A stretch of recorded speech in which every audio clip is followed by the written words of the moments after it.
एक बार इस साइड देख लीजिए आप जरा।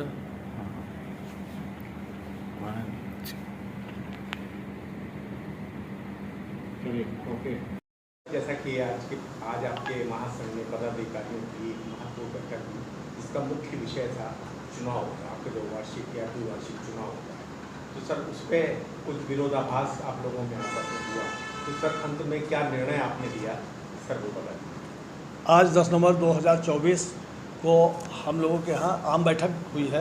आम बैठक में काफ़ी लोग उपस्थित रहे, जिसमें संख्या लगभग 60-65 की थी, और इसमें अधिकतर लोगों ने ये कहा है कि चुनाव ना करा करके इसी कार्यकारिणी को अगले 2 साल के लिए रिव्यू कर दिया जाए।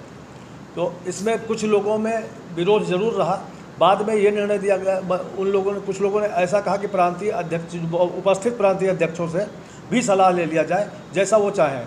उपस्थित प्रांतीय अध्यक्षों में ज़्यादातर लोगों का ये मत रहा कि पुरानी कार्यकारिणी यथावत चलती रहे।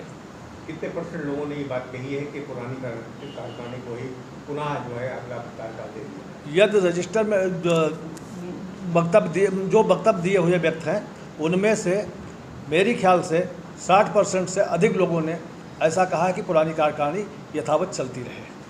जिस तरह से आपके संगठन के लोग अलग वार्ता कर रहे थे, एक बात संज्ञान में आई है कि उनका ये कहना है कि ये अपने हिसाब से चलाते हैं, हम लोगों की सुनते नहीं हैं, तो हम लोगों का कोई औचित्य नहीं है। सर इसको अपनी दृष्टि से देख रहे हैं कि आप कर्मचारी साथी? सर ये रजिस्टर मौजूद है, इस पर जिन लोगों ने हंगामा किया है उन लोगों के कहीं हस्ताक्षर नहीं है। किसी प्रकार उन लोगों का केवल मकसद था हंगामा करना। पूरा परिचय कर दीजिए। मैं बीरेन्द्र पांडे, पदेन महामंत्री, राजकीय वाहन चालक महासंघ।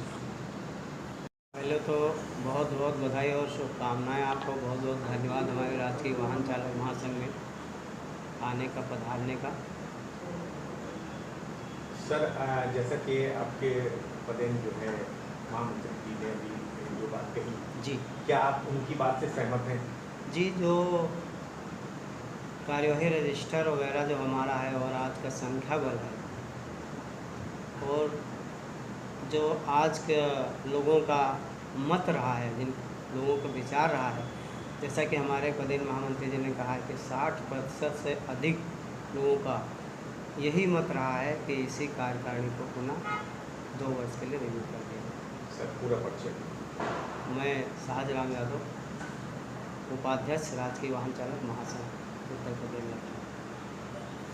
आप महासंघ के अध्यक्ष हैं और आपके पूर्व जो आपके पदाधिकारी हैं जिन्होंने अपना वक्तव्य दिया, सर उसके वक्तव्य से सर आप सहमत हैं?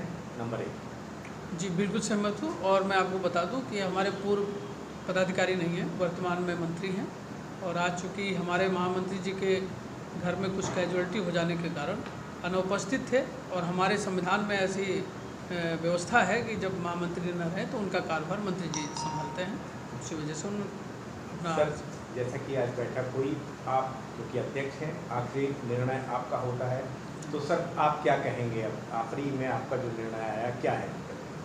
चुनाव होगा या नहीं होगा, या पुराना ही जो आपके पदाधिकारी आपके हैं वही?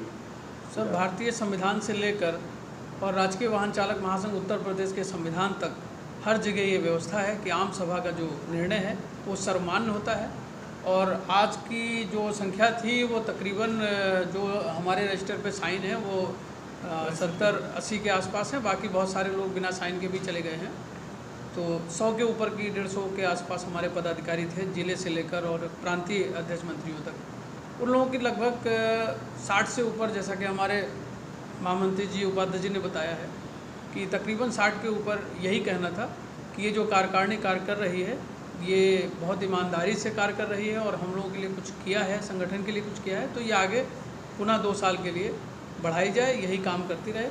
तो जो आम सभा का निर्णय है वो मुझे भी सर्वमान्य है, तो और मैं धन्यवाद देता हूँ। सर्वसम्मत से ये पास हो गया है जी। कि अब इस वर्ष चुनाव नहीं होगा, और जो इस वक्त कार्यकारिणी है वही रिपीट करेगी। हाँ बिल्कुल, अभी इसके लिए हम अपनी कैबिनेट में चर्चा और कर लेंगे, और आम सभा का जो निर्णय है वो यही है कि अगले 2 साल तक अब यही कार्यकारिणी काम करती रहेगी।